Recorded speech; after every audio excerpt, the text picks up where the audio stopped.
Universo Diverso, com Luciana Neri.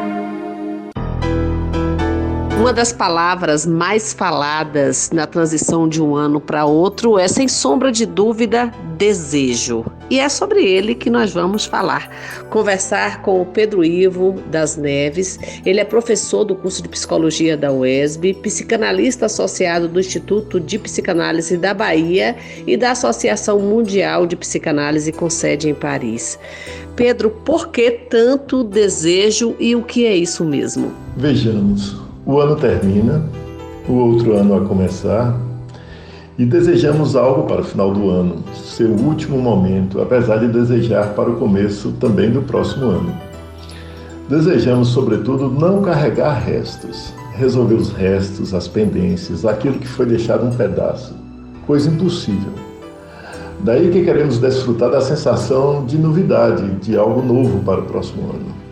Então o desejo aparece aí como pronúncia de um acontecimento feliz, um futuro alvissareiro, mas é diferente de vontade. E a relação entre desejo e vontade?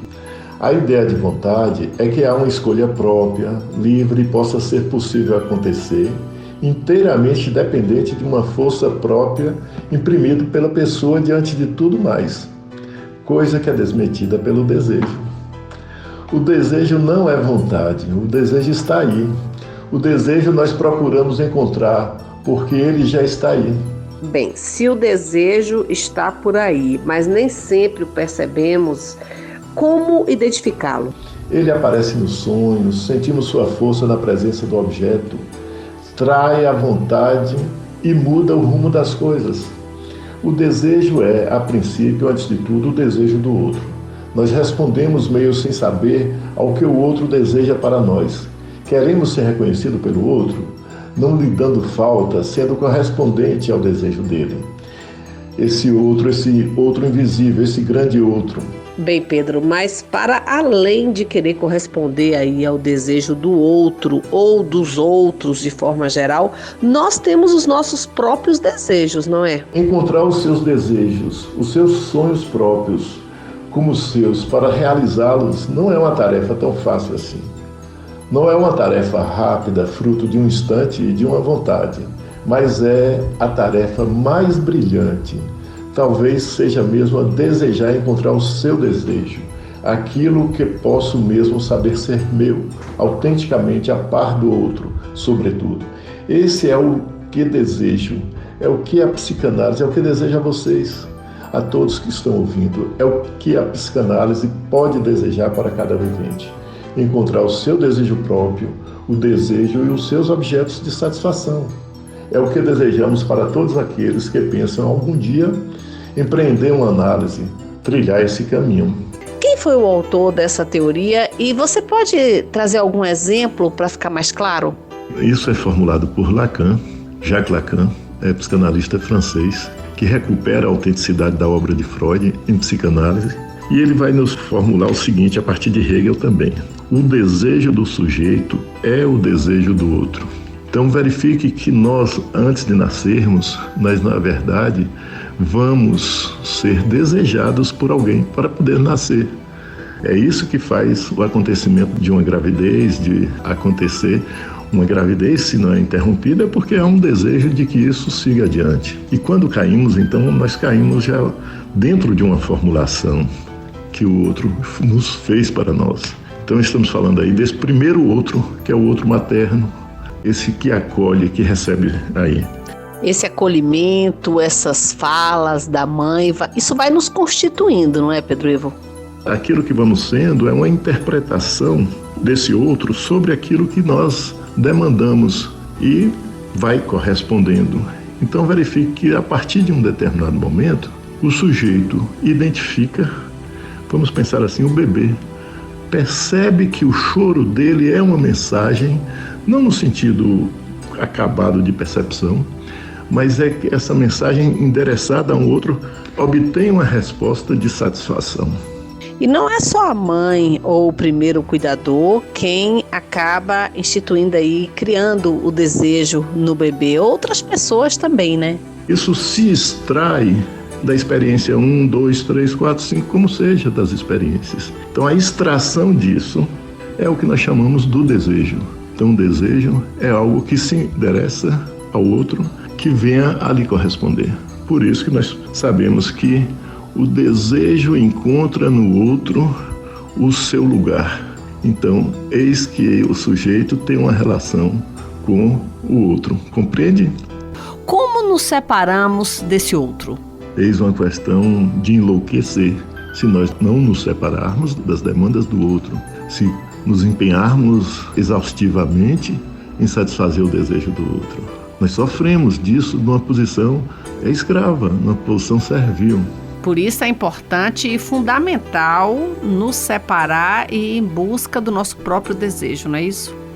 Resolver essa questão com o outro é uma saída para verificar quais são os seus autênticos desejos. Desejos que até são extraídos da relação com o outro, mas que se tornam, digamos assim, desejos que você quer realizá-los, quer satisfazê-los. E qual o caminho aí para identificar o que é nosso e o que é do outro? Localizar isso não é fácil, porque tudo isso acontece o tempo todo de uma forma inconsciente e nós não percebemos. Quando nós achamos, por exemplo, que queremos fazer certas escolhas de cursos para estudar e etc e tal, lá está o outro, mas nós não vemos às vezes. E então fazemos escolhas erradas que depois nós vamos descobrir que nossas identificações têm a ver com uma outra coisa que não escolhemos.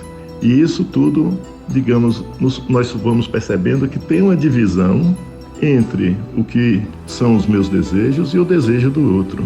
E resolver essa divisão, fazer essa separação com o outro da família, os pais, os tios, a mãe, isso é o que nos possibilita encontrar o nosso próprio desejo.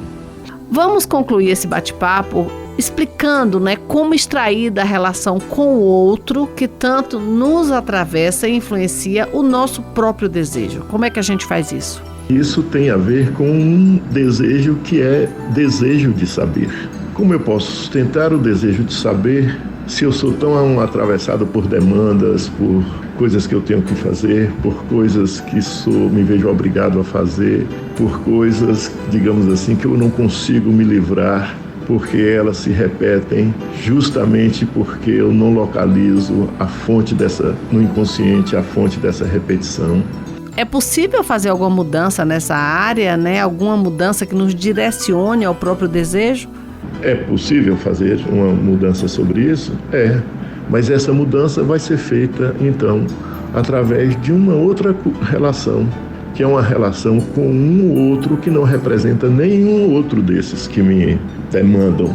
Esse um outro que não representa nenhum outro é o analista. Então, é ele que pode me escutar na diferença minha no meu desejo com o outro. A diferença entre eu, o meu desejo, e o outro. É, então, uma relação que sustenta uma relação de amor ao saber. Então, o caminho para eu extrair das minhas repetições e da minha confusão com o outro, o caminho para isso é um amor ao saber. Então, esse é o trabalho do analista. Um analista que se dispõe a escutar nos tropeços da fala e o sujeito poder encontrar o seu desejo, que é um certo caminho para realizar coisas que lhe traz alegria, que lhe traz felicidade, que lhe traz um bem-estar, que lhe resolve as divisões e que o faz sentir bem diante não mais do grande outro, até também, mas diante de cada outro que se torne objeto do seu desejo e do seu amor.